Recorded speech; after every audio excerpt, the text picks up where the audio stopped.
The day my father was laid to rest, I thought grief was my only burden. But when his will was read, I uncovered a betrayal that shattered everything I believed. What I discovered would ignite a revenge so shocking, no one in my family ever saw it coming. The day my father was laid to rest was the day my life shattered. I remember walking among the mourners, the scent of lilies heavy in the air, the sound of whispers following me like shadows. People looked at me with pity, some with curiosity, as if they knew something I did not.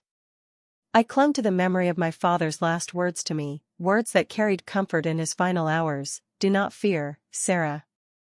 You will inherit what is rightfully yours." I believed him. I trusted that the home I had grown up in, the estate that meant everything to our family's history, would pass to me. It was my birthright. That was the one thing that kept me steady through the storm of grief, until the truth was revealed. The lawyer's office was suffocating with the smell of old wood and ink. I sat beside my mother, who looked like she had aged years overnight. Her hands trembled in her lap, and she avoided my eyes, as though she already knew what was coming. Across from us sat my Uncle Richard, my father's younger brother. He wore the expression of a man who had been waiting for this moment all his life. His lips curved into the faintest smirk, and even in mourning clothes, he radiated arrogance. When the lawyer broke the seal and began to read my father's will, I held my breath. At first, the words were a blur, just formal phrases and legal jargon. Then came the part that split me open like a blade. The estate, our home, our land, everything my father had built and cherished, was left to Uncle Richard. My name was mentioned only in passing, attached to a modest trust fund that felt more like an insult than an inheritance. The room spun. I couldn't breathe. My mother's handkerchief slipped from her fingers, and I heard her muffled sob. I wanted to scream that this was wrong, that my father would never do this to me, but my voice caught in my throat. Across the table, Richard leaned back with satisfaction, his smirk growing wider. He didn't even try to hide his glee. It was as though he had been waiting to savor my devastation. As the relatives filed out of the office, I felt their stares. Some looked away quickly, unwilling to witness my humiliation. Others lingered with pity that burned hotter than cruelty. I stayed rooted in my chair, too stunned to move, until Richard walked past me, his cologne sharp and suffocating. He bent down just enough to whisper in my ear. "The world isn't kind to the naive, dear niece. Learn that before it consumes you." Then he straightened, smoothed his coat, and walked away as if he had won a prize. That night, I lay awake replaying every word. I thought of my father's promises, his assurance that I was his heir. Why would he change his mind? Why would he betray me in death after protecting me all his life? My grief twisted into confusion, then into a burning anger that refused to let me rest. Something about it didn't add up. The memory of his final words echoed again, "You will inherit what is rightfully yours." That was not the declaration of a man who intended to leave everything to his brother. It was a promise, one I refused to believe he would break. The contradiction gnawed at me, and I knew there had to be more beneath the surface. The days after the will reading were unbearable. Richard wasted no time parading his newfound power. He strutted through the estate like a king, barking orders to the staff, talking about renovations, treating the house as if it had always belonged to him. Every time I saw him standing in my father's study, touching his books, rearranging his things, I felt a sickness rise inside me. He would glance at me sometimes, his eyes glinting with mockery, as if daring me to challenge him. I did. One afternoon, I confronted him. My voice was calm, though my heart thundered in my chest. "This estate was promised to me," I told him. "My father would never have left it all to you." His laugh was low and sharp. "Your father left it in writing," he replied. "Paper does not lie. Spoken promises mean little when weighed against a seal and signature." Then he leaned closer, dropping his voice so only I could hear. "Unless, of course, he discovered something about your dear mother's past. A shameful truth that changed his mind about who deserved his legacy." The words struck like poison. My stomach knotted, my throat tightened. He straightened and left the room without another word, leaving me drowning in doubt. What did he mean? What secret about my mother? In the days that followed, I saw the shame in her eyes. Every time I tried to bring up the will, she grew silent, her hands trembling, her gaze dropping to the floor. She flinched at the mention of Richard's name. There was something she wasn't telling me, something that haunted her. His taunt had not been empty. He knew something about her past, and he had used it like a weapon. I wandered the halls of the estate, now a stranger in my own home. The staff treated Richard as the master, and I felt the weight of being an intruder in the place I had always belonged. One evening, I found myself outside the locked gates, gripping the cold iron bars, staring at the glowing windows of the house that had been stolen from me. I thought of my father, of how he had trusted me, how he had prepared me to carry his name. And I thought of Richard, twisting that legacy into something ugly, something he could control. Betrayal had taken everything from me. But as I stood there, I realized it had also given me something: clarity. Richard believed he had silenced me with a document and a lie, but he had underestimated me. My father's voice still echoed in my mind, urging me not to fear. His will had been twisted, his trust betrayed, but the truth was still out there. Somewhere, buried beneath Richard's arrogance, was the proof I needed. That night, I made a vow to myself. I would find the truth. I would uncover whatever secrets he had buried, whatever lies he had told. I would not rest until I reclaimed what was mine, not just the estate, but my mother's dignity, my father's honor, and the legacy he had promised me. Richard had stolen everything with deceit, but he had also laid the first stone of his own downfall. As the wind rustled the trees and the estate stood illuminated in the distance, I whispered into the night, "You think you've won, Uncle. But you've only begun your own destruction. I will take back what you stole, and when I do, it will be a reckoning you never saw coming." After the reading of the will, I felt like a ghost in my own life. The estate no longer belonged to me, at least not on paper, but in my heart it was still mine. Every wall, every creaking floorboard, every tree on the land whispered my name, yet I was forced to watch my uncle stroll through the halls as though he had been born the rightful heir. Each time I saw him seated in my father's study, thumbing through documents and pouring himself a glass of my father's brandy, rage burned hotter in my chest. But anger alone wouldn't win back what was stolen. If I was to claim justice, I needed more than feelings, I needed proof. My father had been a meticulous man. He left trails, notes, and habits that spoke of someone who planned for everything. That memory gave me hope. If he had suspected Richard of treachery, perhaps he left me clues, hidden where only I would know to look. That thought carried me into the dim attic one quiet morning. Dust choked the air as I pushed aside boxes, old trunks, and forgotten heirlooms. My hands trembled as I searched, but determination steadied me. Among stacks of letters and faded photographs, I found a small leather-bound diary. The pages were yellowed, the ink faded, but the handwriting was unmistakably my father's. I opened it carefully, afraid it might crumble under my fingers. His words poured into me like a voice from the grave.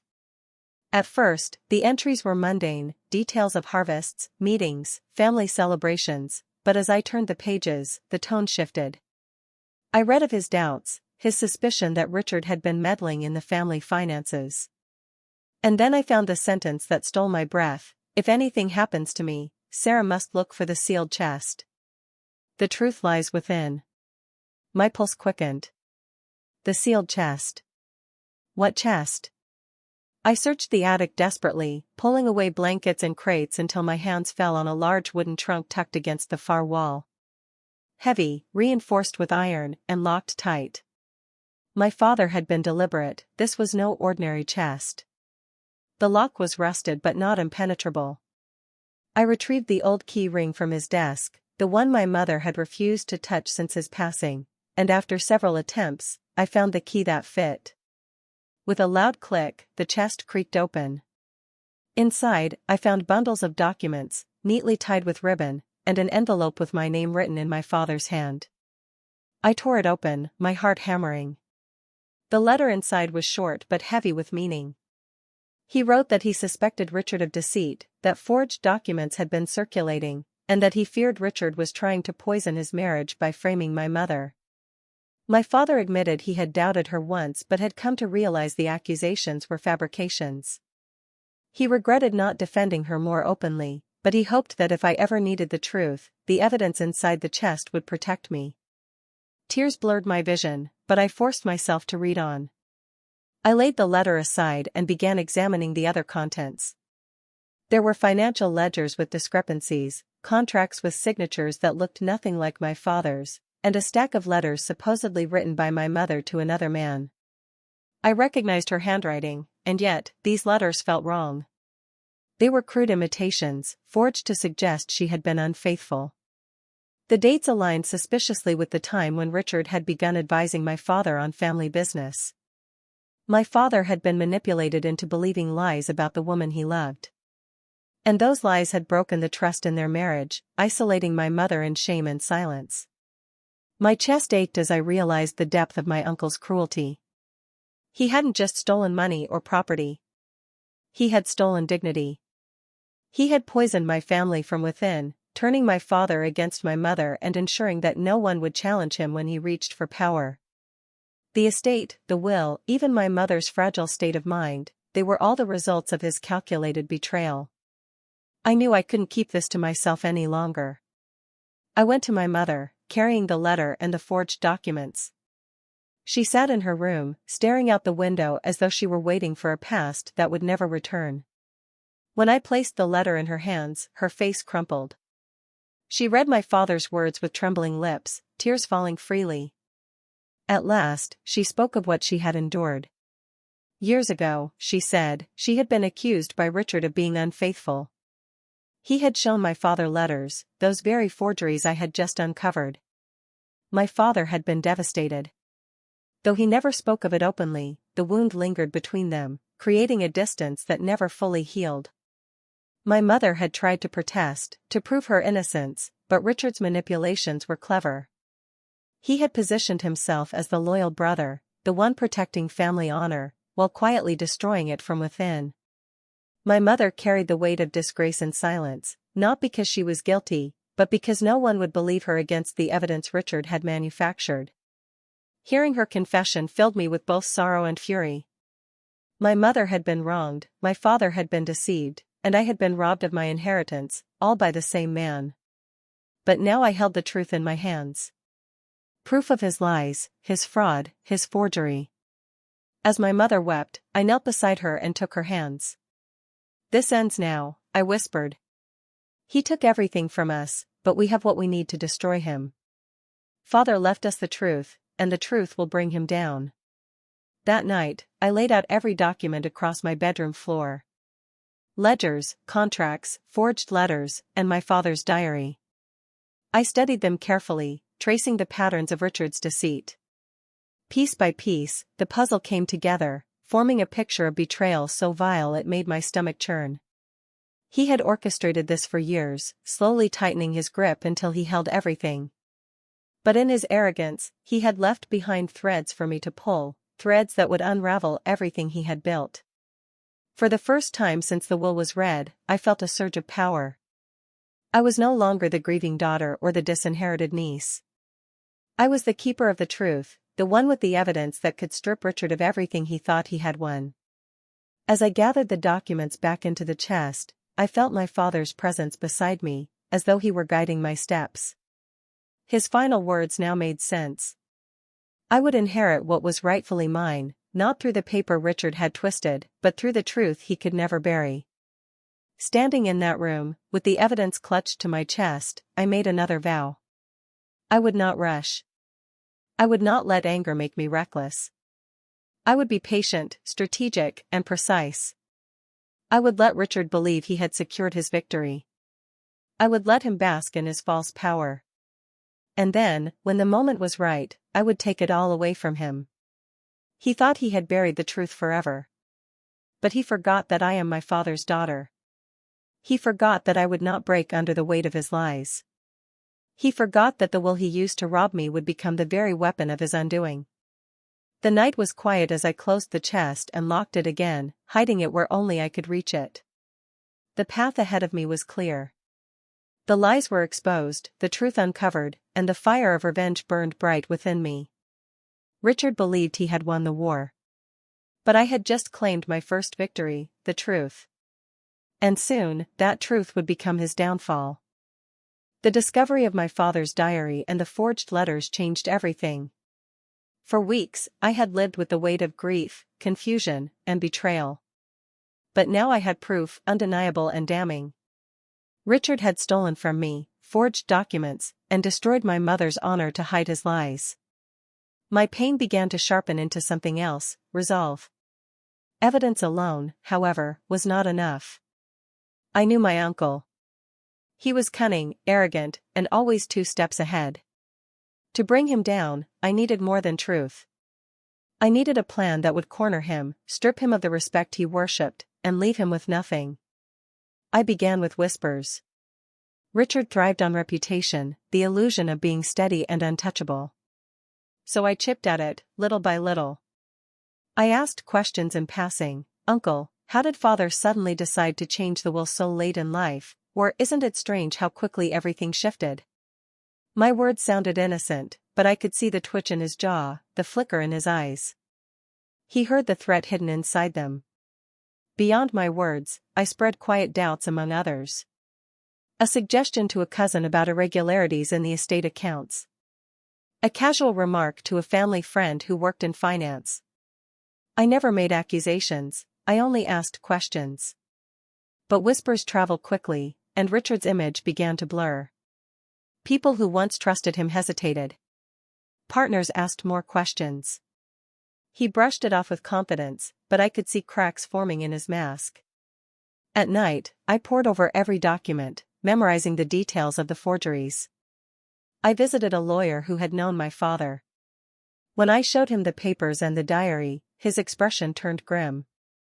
"This isn't just betrayal," he said. "This is fraud. If you expose this, your uncle could lose everything." Those words fueled me. For the first time since my father's death, I felt power in my hands. Still, I had to be patient. A desperate man is dangerous, and Richard would not go quietly. I needed him to believe he was safe, that I was still powerless. I smiled at him in gatherings, nodded when he bragged, even thanked him for his so-called generosity. He mistook my composure for weakness, and that was my advantage. The perfect opportunity came when Richard announced a family gathering at the estate, claiming it was to honor my father's memory. To him, it was a stage to parade his triumph. To me, it was the battlefield where I would strike. I began to set the trap.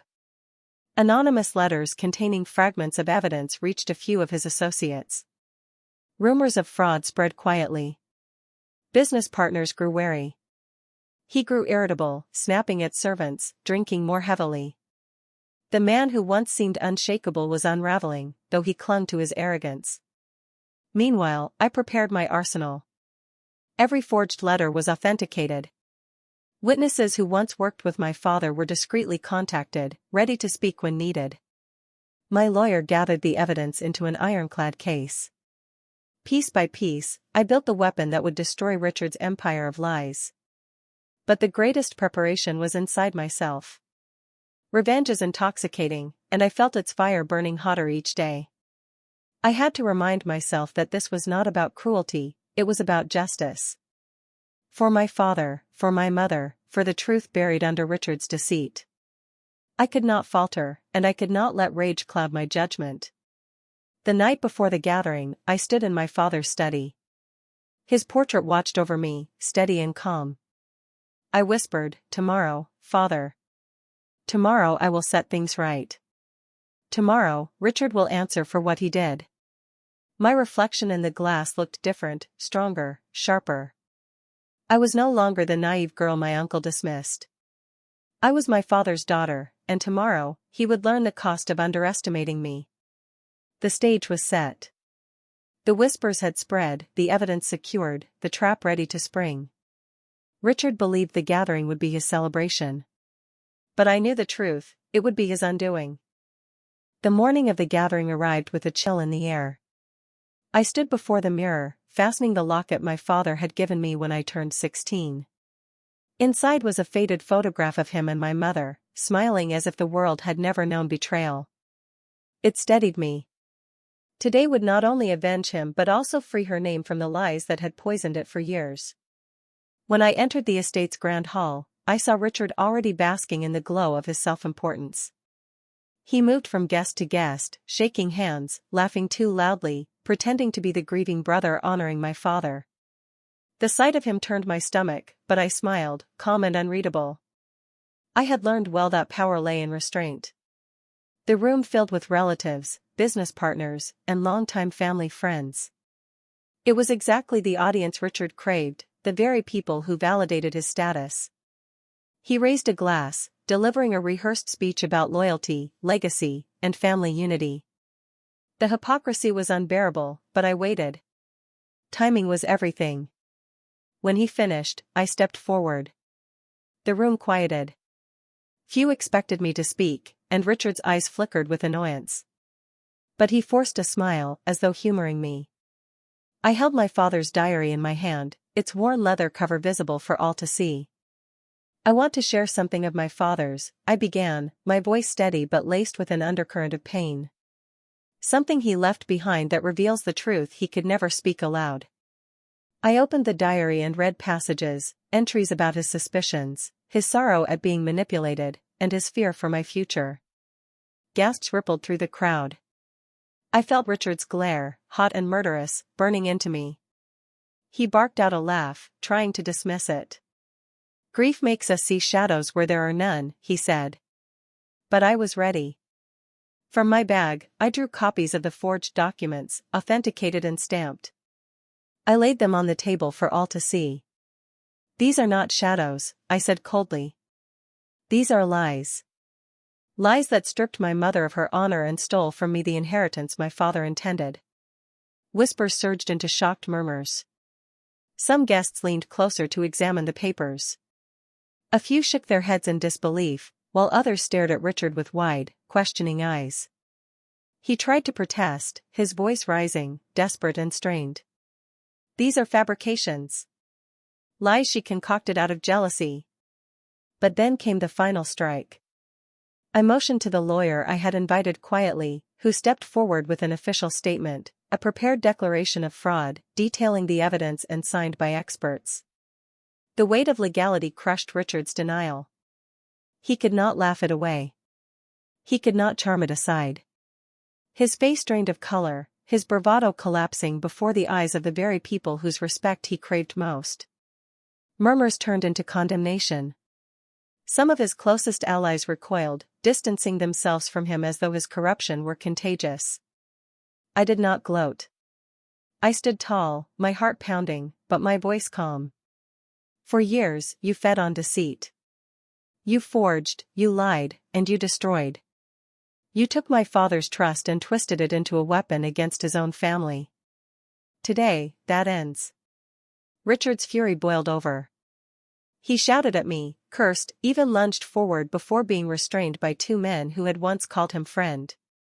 The mighty uncle, the manipulator, was reduced to a raging, broken man.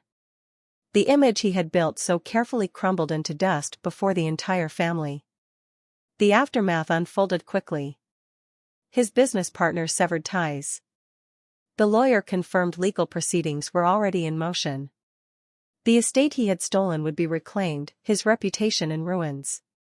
He was left with nothing but disgrace, and for a man like Richard, that was a punishment worse than prison. As the hall emptied, I stood in the silence, staring at the portrait of my father that hung on the wall. For the first time since his death, I felt I had honored him, not by clinging to grief but by carrying out the justice he had been denied. That night, alone in my room, I opened the locket again and whispered, "It's over, Father. He can never hurt us again." The anger that had fueled me for so long gave way to something gentler, a quiet strength, a peace I had almost forgotten existed. Revenge had not restored what was lost, but it had unveiled the truth, and in truth, I found freedom. My father's honor was restored. My mother's name cleared. And I, once powerless, had become the keeper of justice. Richard thought he had buried the past, but secrets do not stay hidden forever. In the end, it was not his cunning that prevailed, it was his arrogance that destroyed him. The will of betrayal had been rewritten, not on paper, but in the hearts of everyone who witnessed his fall. And as for me, I walked away not as a victim, but as a survivor, a daughter who carried her father's legacy with pride. If this story of betrayal and justice gripped you, don't forget to like, share, and subscribe for more powerful tales of revenge and hidden truths. Your support helps these stories reach others who love dramatic twists. Stay tuned, another shocking story is coming soon.